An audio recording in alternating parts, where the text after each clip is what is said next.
두려움은 움츠리게 만듭니다. 두려움은 자신을 숨기게 만듭니다. 두려움은 마음의 문을 닫고 살게 만듭니다. 두려움은 외부와 단절하게 만듭니다. 두려움은 관계를 차단합니다. 그런데 움츠리고 숨고 닫고 단절한다 해서 문제가 사라지지는 않습니다. 오히려 차단한 채로 시간이 흐를수록 점점점 더 위축됩니다. 바깥의 위험은 차단했을지 몰라도 안에서 다른 문제가 자라나기 시작합니다. 두려움은 닫힌 문 틈을 비집고 들어오기도 합니다. 그래서 인간은 늘 묻게 됩니다. 이 두려움을 어떻게 넘어설 수 있는가? 무엇이 이 상태를 근본적으로 바꿀 수 있는가? 사람들은 저마다 다른 데서 답을 찾습니다. 다른 방식으로 이 문제를 해결하려고 합니다. 타락한 인간은 두려움을 해결할 방책을 다른 곳에서 찾습니다. 반면 참된 진리를 아는 사람은 그렇지 않습니다. 복음에서 찾습니다. 십자가에서 찾습니다. 부활에서 찾습니다. 이처럼 두려움을 해결하기 위해서는 본질적인 것이 필요합니다. 평강입니다. 평화입니다. 화평입니다. 평강을 아는 자, 평강을 누리는 자, 평강 안에 갇혀 있지 않습니다. 한 차원 더 나아가 평강을 전하는 자로 살아갑니다. 평강을 들고 문 밖을 나서 세상으로 향합니다. 오늘 우리가 읽은 본문은 이 사실을 우리에게 가르쳐 줍니다. 두려워하는 자에게 평강을 줍니다. 평강받은 자를 세상으로 파송합니다. 두려움으로 가득한 세상에 평강을 전하게 만듭니다.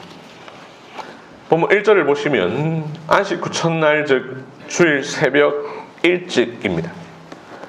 예수님은 더 이상 무덤에 계시지 않습니다. 부활하셨습니다. 다시 부살활, 다시 살아나셨습니다. 15절을 보시면 부활하신 예수님은 먼저 막달라 마리아를 만나십니다. 이 마리아는 우리가 최근에 살펴본 예수님의 어머니 마리아가 아니고 나사로의 누이 마리아도 아닌 막달라가 고향인 마리아입니다. 예수님이 부활하셨음을 알게 된 마리아는 예수님을 붙잡습니다. 17절 자신을 붙잡는 예수님은 마리아에게 말씀하십니다. 너는 내 형제들에게 가서 이르되 내가 내 아버지 곧 너희 아버지 내 하나님 곧 너희 하나님께로 올라간다 하라. 이 말씀으로 우리가 승천에 관하여서 14번 설교를 들었습니다. 시간이 흘러 저녁이 되었습니다. 19절입니다.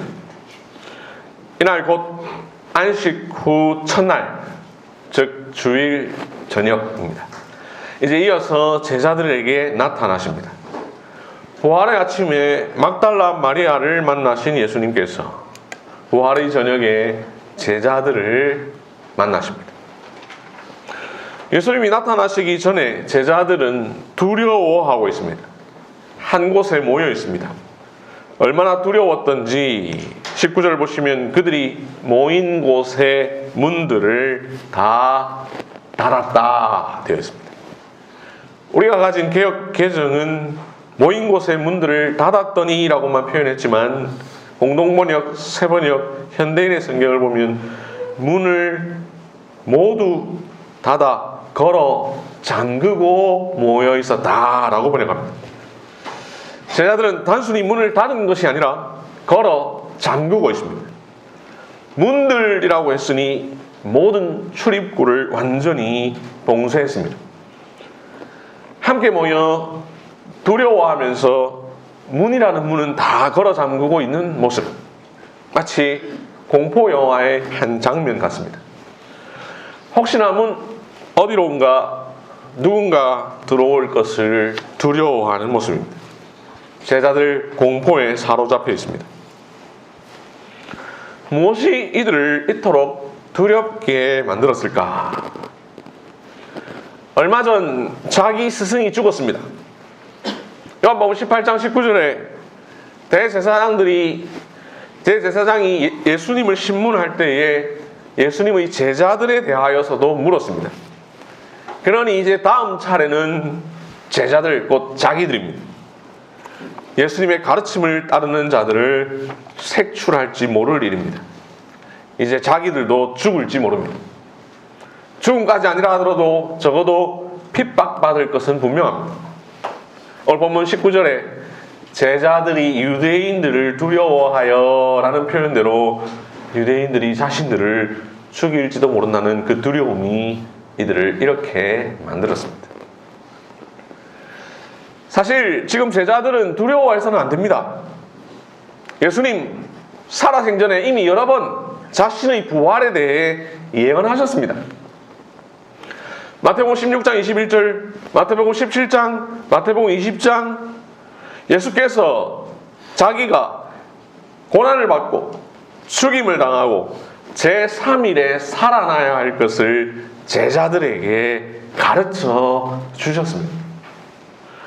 이렇게 예수님은 친히 자신이 죽을 뿐만 아니라 다시 살아날 것을 3번이나 미리 가르쳐 주셨습니다.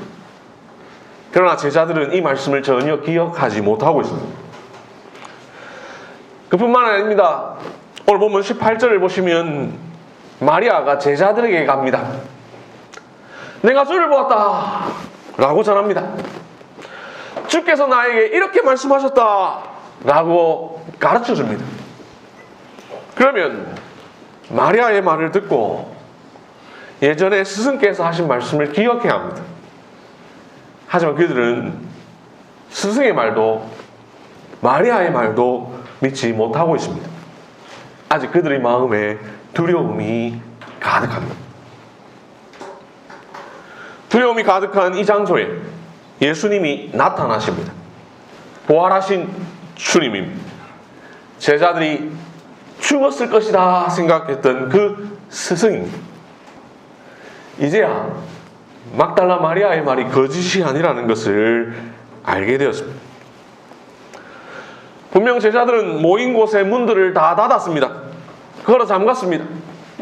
하나도 빠지지 않고 다 점검했겠지요. 그런데 어쩐 일인지 예수님 방 안에 들어와 계십니다. 물 위를 걸으셨던 예수님 초자연적인 방법을 사용하셨겠죠. 들어오시더니 가운데 서십니다. 두려워하는 이들을 향하여 첫 인사를 건네시니 19절 너희에게 평강이 있을지어다. 이 말씀을 듣고 진짜 예수님 맞겠지?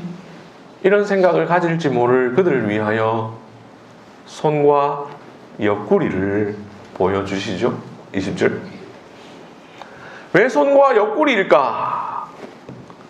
예수님이 십자가에 달리실 때에 손에 못이 박혔습니다. 옆구리에 창이 찔렸습니다. 손과 옆구리를 보이시니 단순히 보여주시는 것 아니라 증거를 제시합니다. 내가 바로 너희들이 보았던 십자가에 달렸던 너희의 스승 예수다. 내가 다시 살아났다 라고 행동으로 보여주십니다. 평강이 있으라 이 말 들은 제자들, 그 말씀을 하신 분이 불과 얼마 전 손과 옆구리를 찔렸던 예수님이라는 사실을 확인한 제자들, 어떻게 반응합니까? 20절 제자들이 주를 보고 기뻐하더라. 이렇게 기뻐하는 제자들에게 예수님 다시 말씀하십니다. 21절 너희에게 평강이 있을지어다. 너희에게 평강이 있을지어다. 예수님께서 제자들에게 다시 나타나신 것, 그렇게 나타나신 예수님께서 너희에게 평강이 있으라 라고 말씀하시는 것, 이것은 사실 이미 예수님이 고별 설교에서 약속하셨던 것입니다. 요한복음 14장 18절부터 19절에 내가 너희를 고아와 같이 버려두지 아니하고 너희에게로 오리라. 너희는 나를 보리니 이는 내가 살아있고 너희도 살아있겠습니다. 예수님 다시 올 거라 미리 말씀하셨습니다. 요한복음 16장 22절 지금은 너희가 근심하나 내가 다시 너희를 보리니 이미 예수님 올 거라고 한 번 더 말씀하셨습니다. 평강을 줄 것 역시 미리 말씀하셨습니다. 요한복음 14장 27절 평안을 너희에게 끼치노니 곧 나의 평안을 너희에게 주노라. 너희는 마음에 근심하지도 말고 두려워하지도 말라. 요한복음 16장 33절 이것을 너희에게 이르는 것은 너희로 내 안에서 평안을 누리게 하려 함이라. 예수님 이미 평안을 전하셨습니다. 이제 또 찾아와 평강이 너에게 있으리라 말씀하십니다. 두려워하는 이들에게 기쁨도 주어질 것이라는 것 미리 약속하신 바입니다. 요한복음 14장 27절 평안을 너희에게 끼치노니 곧 나의 평안을 너희에게 주노라. 너희는 마음에 근심하지도 말고 두려워하지도 말라. 요한복음 16장 22절 내가 다시 너희를 보리니 너희 마음이 기쁠 것이요 너희 마음을 빼앗을 자가 없으리라. 십자가에 달리시기 전에 하신 모든 약속이 바로 지금 하나하나 성취가 됩니다. 이사야의 예언대로 평강의 왕으로 오신 예수님이 부활하셔서 평강을 전하십니다. 두려워하는 제자들에게 기쁨을 주십니다. 예수님이 제자들에게 19절 21절에서 너희에게 평강이 있을지어다 라고 말씀하실 그때, 즉 19절부터 23절까지의 이야기가 진행되는 가운데 24절을 보시면 12제자 중 한 명인 도마는 그 자리에 없었습니다. 26절을 보시면 8일 후, 유대인의 계산법대로라면 일주일 후, 즉 예수님께서 부활하신 안식 후 첫날, 즉 일요일, 그 바로 다음 주 일요일에 다시 나타났습니다. 이때 도마도 다른 제자들과 함께 있습니다. 예수님 도마와 다른 제자들 다 있을 때 한 번 더 말씀하십니다. 26절 도마도 함께 있고 문들이 닫혔는데 예수께서 오사 가운데 서서 이르시되 너희에게 평강이 있을지어다.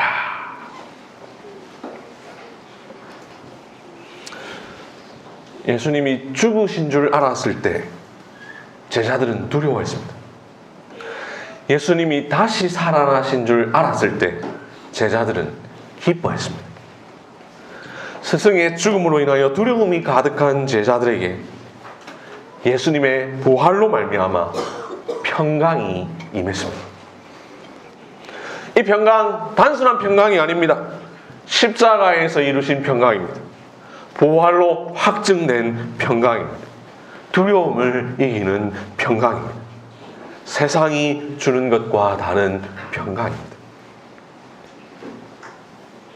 너에게 평강이 있을지어다. 이 평강을 주신 분, 그리고 얼마 전 평강과 가장 반대되는 장소, 해골의 곳이라는 뜻의 골고다에서 십자가의 고난과 죽음을 경험하신 분입니다. 그 이후에 무덤에 계셨던 분입니다. 평강과 너무나 거리가 먼 것들, 평강과 정반대에 있는 것들을 모두 경험하셨습니다. 그러나 예수님 십자가와 죽음을 이기시고 살아나셔서 스스로 평강을 얻으셨고 제자들에게 나타나 평강을 말하시고 평강을 보여주십니다. 이로 인하여 제자들에게 평강이 임하였습니다. 너희에게 평강이 있을지어다.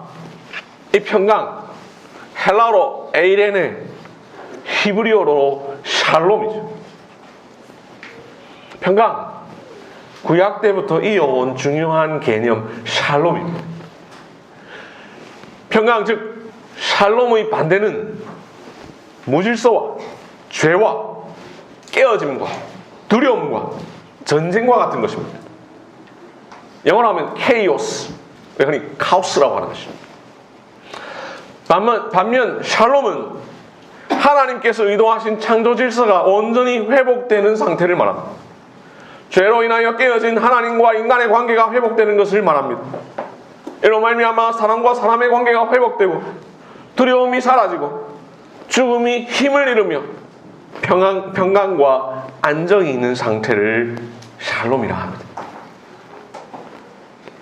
이런 점에서 예수님께서 제자들에게 평강이 있을지어다 라고 하신 이 말씀은 그저 인사가 아니라 단순히 유대인들이 죽이려 올까 두려워하는 것을 벗어나게 하는 그 정도가 아니라 그저 육체적 안전과 심리적 평안을 말하는 것이 아니라 죄와 죽음의 공포 가운데 있는 죄인이 죄와 사망의 권세를 깨뜨리시고 부활하신 예수 그리스도로 말미암아 소망을 갖게 되는 것을 말합니다.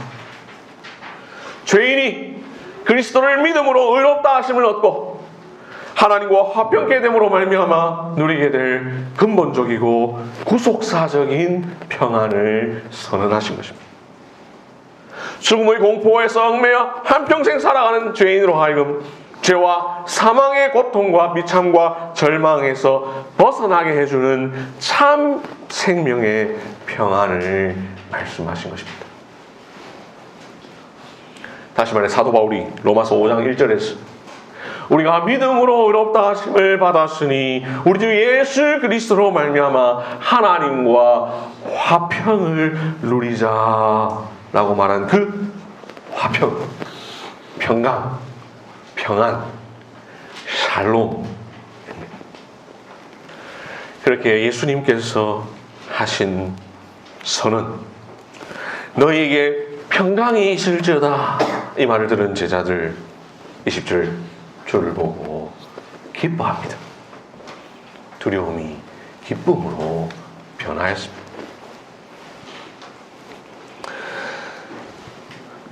제자들에게 나타나서 너희에게 평강이 있을지어다 라고 말씀하신 예수님 21절에서 한 번 더 말씀하시고 바로 이어서 뭐라고 이야기하십니까? 아버지께서 나를 보내신 것 같이 나도 너희를 보내노라. 아버지께서 예수님을 보내신 것처럼 예수님 나도 제자들 너희를 보낸다. 예수님이 제자들에게 평강을 주신 목적은 제자들이 그 평강을 누리고 즐기라고 주신 것이 아닙니다. 이제 제자들 그 평강을 가지고 나가야 됩니다. 너희를 보내노라 파송입니다.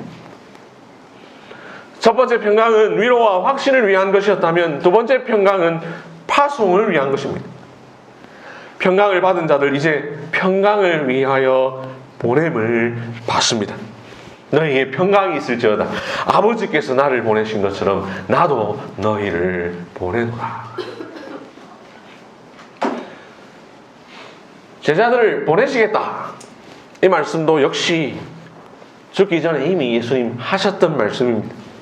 요한복음 17장 18절 아버지께서 나를 세상에 보내신 것 같이 나도 그들을 세상에 보내었고 제자들 이제 주님의 보내심을 받아 사도가 됩니다. 이 사도라는 말 풀이하면 보냄을 받은 자라는 말이죠. 제자, 따른다라는 말입니다. 이제 사도, 보냄을 받은 자가 됩니다. 예수님께서 제자들을 사도로 파송하시는 것은 자기 자신이 하나님으로부터 이 세상에 보냄을 받아 오신 것과 같습니다. 21절, 아버지께서 나를 보내신 것 같이 나도 너희를 보내노라. 그렇습니다. 예수님도 보내심을 받았죠. 요한복음 8장 42절, 나는 스스로 온 것이 아니요 아버지께서 나를 보내신 것이라. 하나님 아버지께서 성자 예수님을 보내신 것처럼 스승 예수님, 제자들을 보내십니다. 보냄을 받은 제자들, 아니 사도들, 이제 예수님의 것을 전해야 합니다. 예수님의 평강을 전해야 합니다. 예수님의 십자가와 부활을 전해야 합니다. 죄와 사망 권세에 이기신 그리스도를 전해야 합니다. 복음을 전해야 합니다. 예수 그리스도를 믿음으로 의롭다함을 받아 하나님과 화평을 누리는 그 복음을 전해야 합니다. 하나님의 보내심을 받아 오신 예수님이 철저히 하나님의 뜻에 순종하신 것처럼 예수님의 보내심을 받은 제자들, 이제 예수님의 뜻에 순종해야 합니다. 예수님은 제자들을 보내실 때에 그냥 보내지 않으십니다. 22절을 볼까요? 이 말씀을 하시고 그들을 향하사 숨을 내쉬며 이르시되 성령을 받으라. 제자들은 보냄을 받는데 성령과 함께 보냄을 받습니다. 이제 곧 있으면 예수님 승천하실 것입니다. 그러면 자신이 하나님의 보내심을 받아 이 세상에 오신 것처럼 하나님으로부터 성령님을 받아 그 성령님을 세상에 또 보내주실 것입니다. 성령님은 하나님의 영, 예수님의 영, 그리스도의 영으로 하나님과 예수님의 보내심을 받아 이 세상에 오실 것입니다. 그러면 제자들이 일하는 파송 현장에 성령께서 함께 하십니다. 땅에서 일하셨던 예수께서 성령을 통하여 하늘에서도 여전히 일하실 것입니다. 성령이 함께 계실 때 사도들은 인간적인 지혜나 말의 능력으로 일하는 것이 아니라 오직 성령의 능력으로 일하게 됩니다. 실제로 사도행전 1장을 보면 부활하신 이후에 40일 동안 하나님 나라의 일을 말씀하시다가 승천하신 예수님, 하나님 아버지로부터 성령을 받아 이 땅에 성령님을 보내어 주시죠. 이처럼 제자들을 보내시는 예수님, 그들을 그냥 보내지 아니하시고 능력도 함께 주십니다. 이 부분도 이미 살아생전 약속하셨던 말씀이죠. 요한복음 14장 26절 27절, 보혜사 곧 아버지께서 내 이름으로 보내실 성령, 그가 너희에게 모든 것을 가르치고 내가 너희에게 말한 모든 것을 생각나게 하리라. 평안을 너희에게 끼치노니 곧 나의 평안을 너희에게 주노라. 이렇게 약속에 따라오신 성령님은 그저 제자들과 함께 하시는 정도가 아니라 예수님께서 말씀하신 너희에게 평강이 있을지어다 라는 그 선언을 더욱 분명히 하시고 제자들과 함께 하시고 제자들 안에 거하시며 그리하여 그들을 위로하시고 대언하시며 복음 전파의 능력이 나타나게 하십니다. 사도행전을 보면 성령의 권능을 받은 자들이 평강의 복음을 전하죠. 그때마다 성령께서 함께 하시죠. 성령께서는 사도들의 모든 사역에 함께 하십니다. 성령께서 말씀하시고 인도하시고 능력을 주시고 그들을 보내십니다.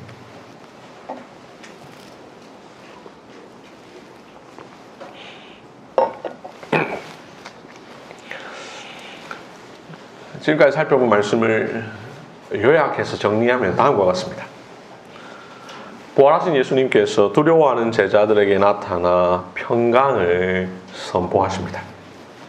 그리고 그 평강을 받은 자들을 세상으로 파송하십니다. 파송하실 때 성령을 함께 주십니다. 평강, 파송, 성령, 이 세 가지가 연결됩니다. 평강은 우리를 위로하기 위한 것이지만 또한 동시에 파송하기 위한 것입니다. 그리고 그 파송은 결코 우리의 힘으로 감당하는 것이 아니라 성령님과 함께 감당하는 것입니다. 이 자리에 계신 모든 여러분, 무엇보다 예수 그리스도의 부활을 믿으십시오.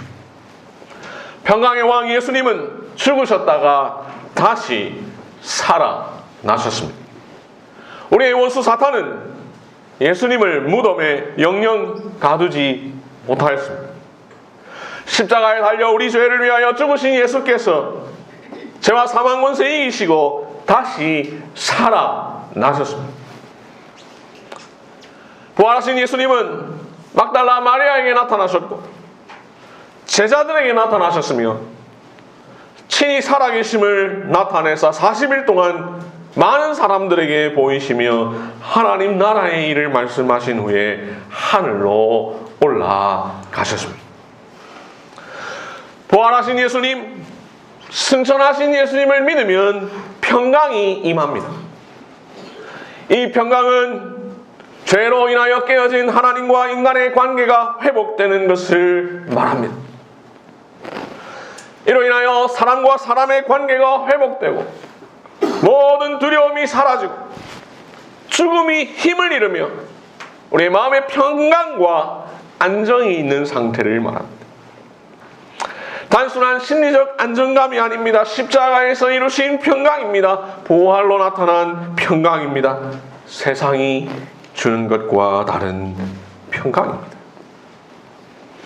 죄인이 그리스도를 믿음으로 의롭다 하심을 얻고 하나님과 화평케 됨으로 말미암아 누리게 될 이 평안, 이 평안을 부활하신 그리스도를 믿어 누리십시오. 참 평안을 누리시길 바랍니다. 사랑하는 성도 여러분, 너희에게 평강이 있을지어다. 이 말씀은 2000년 전 제자들에게만 주신 말씀이 아닙니다. 오늘 우리에게도 하시는 말씀입니다. 여러분, 평강을 누리고 계십니까? 물론 인생 가운데 때로 어려울 수 있고 때로 두려울 수 있고 불안할 수 있죠. 그 이유는 가정 문제, 진로와 직장 문제, 건강, 경제적인 이유, 해결되지 않는 사업, 뜻대로 되지 않는 일들 다양할 수 있습니다. 그러나 그것들은 일시적이고 임시적인 것입니다. 그보다 더 본질적인 것이 있습니다. 예수님이 주는 평강은 그런 것을 초월한 본질적인 평강입니다. 우리를 위하여 십자가에 달리신 예수님, 피를 흘리신 예수님, 우리를 위하여 죽으신 예수님이 우리의 평강입니다. 부활하신 예수님이 우리의 평강입니다. 죽음을 이기신 예수님이 우리의 평강입니다. 그분의 손과 옆구리가 우리의 평강입니다. 부활하신 그리스도를 믿음으로 받아들일 때 평강을 받습니다. 이 세상 모든 것들을 이기는 평강은 예수 그리스도를 믿음으로 의롭다함을 받아 하나님과 평강을 누리는 것입니다. 예수님으로부터 평강을 받았던 사도들, 우리와 교회를 향하여 늘 평강을 전합니다. 하나님과 예수님으로부터 오는 평강을 전합니다. 고린도전서 1장 3절, 고린도후서 1장 2절, 갈라디아 1장 3절, 에베소서 1장 2절, 빌립보서 1장 2절, 고린도서 1장 2절, 데살로니가전서 1장 1절, 데살로니가후서 1장 2절, 디모데전서 1장 2절, 디도서 1장 4절, 빌레몬서 1장 3절, 베드로전서 1장 2절, 베드로후서 1장 2절. 공통적으로 무엇입니까? 서신서의 첫 인사. 그 첫 인사 다 똑같죠? 하나님 우리 아버지와 주 예수 그리스도로부터 은혜와 평강이 너희에게 있을지어다.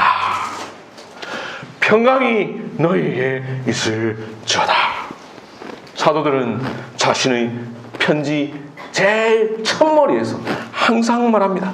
너희에게 평강이 있을지어다.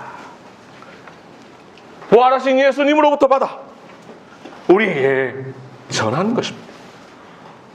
이 평강을 들으시는 모든 성도 여러분, 성경을 듣고 읽을 때마다, 아니 일평생 누리시기를 바랍니다. 하나님 우리 아버지와 예수 그리스도로부터 오는 평강. 우리가 누리는 평강은 우리의 안분지족을 위함이 아닙니다. 평강은 우리를 위로하기 위한 것이지만 우리만 즐기라고, 우리만 누리라고 주신 것이 아니라 우리를 파송하시기 위한 것입니다. 우리는 평강 안에 안주하는 자들이 아니라, 나만 그 평강을 즐거워하는 자들이 아니라 평강을 가지고 세상으로 나아가는 자들입니다. 우리도 제자들처럼 부활하신 그리스도로부터 평강을 받았고 그 평강을 세상에 전하도록 보냄을 받은 자들입니다. 21절, 너희의 평강이 있을지어다. 아버지께서 나를 보내신 것 같이 나도 너희를 보내노라. 그렇게 오늘 설교의 제목처럼 우리도 평강의 사도입니다. 오해하지 마십시오. 신사도 운동 말하는 것 아닙니다. 우리가 문자적으로 사도라는 말이 아닙니다. 사도 그 말 뜻, 하나님의 보냄을 받았다라는 뜻에서의 사도라는 것입니다. 혹시 우리는 평강을 받고도 예배당 안에 머물러 있지는 않습니까? 내 삶 안에, 나의 개인적 삶 안에 머물러 있지는 않습니까? 우리는 두려움 때문에 문을 닫고 있지는 않습니까? 우리는 세상을 향한 파송을 잊어버리지는 않고 있습니까? 이사야 52장 7절, 좋은 소식을 전하며 평화를 공포하며 복된 소식을 가져오며 구원을 공포하며 시온을 향하여 이르기를 내 하나님이 통치하신다 하는 자의 산을 넘는 발이 어찌 그리 아름다운가. 우리는 우리 주 예수 그리스도의 보냄을 받은 평강의 사도들입니다. 우리가 살아가는 모든 삶의 현장이 우리가 보냄을 받은 것입니다. 그리스도인은 예배당 안에, 집 안에 갇혀 있지 않습니다. 우리의 신앙은 예배당 안에 갇혀 있지 않습니다. 우리는 보냄을 받았습니다. 세상에서 살아갑니다. 죄 많은 이 세상은 내 집 아니네 라는 찬송을 부르지만 그렇다 하여 세상과 등지고 살아가지 않습니다. 철저히 세상 속 그리스도인으로 살아가야 합니다. 우리는 스스로 나가지 않습니다. 보냄을 받아 나갑니다. 그렇게 우리는 우리를 보내신 예수 그리스도의 말을 전해야 합니다. 예수님의 말씀에 보태서도 안 돼요. 뺏어도 안 됩니다. 우리가 전해야 할 메시지는 복음과 평강입니다. 평강의 복음입니다. 우리가 선포해야 할 것, 예수 그리스도를 믿음으로 의롭다함을 받아 얻게 되는 하나님과의 화평입니다. 우리는 혼자 나가지 않습니다. 성령께서 함께 나가십니다. 그렇게 우리는 우리의 힘만으로 평강을 말하지 않습니다. 우리는 우리의 힘으로는 이 사명을 감당할 수 없습니다. 우리의 지혜로는 이 일을 할 수 없습니다. 우리의 능력으로는 이 길을 갈 수 없습니다. 감사하게도 예수께서 우리를 홀로 보내지 아니하시고 성령을 받으라 라고 하심으로 우리는 성령과 더불어 함께 나갑니다. 성령께서 가르치십니다. 성령께서 증언하십니다. 성령께서 능력을 주십니다. 말씀을 맺겠습니다. 주 예수 그리스도의 부활을 믿는 여러분, 주님의 인사를 여러분에게 전합니다. 너희에게 평강이 있을지어다. 사도들의 인사를 여러분에게 전합니다. 하나님 우리 아버지와 주 예수 그리스도로부터 은혜와 평강이 너희에게 있을지어다. 지금도 살아계신 예수님의 평강이 여러분 가운데 충만하시기를 바랍니다. 하나님의 샬롬이 여러분의 삶 속에서 계속되기를 바랍니다. 이 평강을 받은 여러분, 예수님이 여러분을 세상으로 보내셨습니다. 이번 주도 그 세상에서 살아갑니다. 평강의 사도로 살아가십시오. 그리스도의 평강, 하나님과의 화평을 전하십시오. 세상이 줄 수 없는, 세상이 알 수도 없는 그 평강을 전하십시오. 우리는 부활하신 예수님으로부터 그 평강을 받은 평강의 사도들입니다. 평강을 받아 평강을 전해야 할 우리들, 예배를 마치고 예배당을 나설 때 하나님은 목사의 손을 들어 이렇게 선포케 하십니다. 여호와는 그 얼굴을 내게로 향하여 드사 평강 주시기를 원하노라. 아멘. 다 함께 기도하겠습니다.